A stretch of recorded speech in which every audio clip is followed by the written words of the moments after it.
Здравствуйте, я Виктория Плешкина, депутат 14-го Сейма, и сегодня у меня вопрос к вам. Вот эта вот вся шайка-лейка, это во главе с Силини и ее верного рыцаря Ашараденса, которые приняли такие меры по урегулированию цен на топливо в виде 8 центов на акциз на дизельное. И что мы видим с дизельным топливом? Оно возросло еще больше, чем было изначально.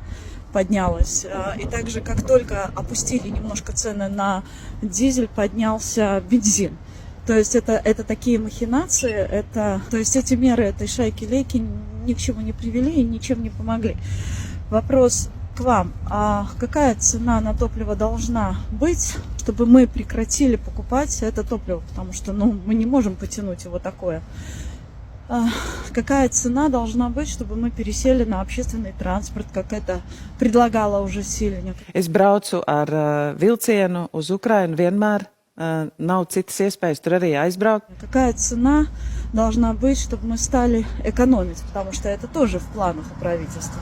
Какая должна быть цена топлива, чтобы мы перестали им пользоваться?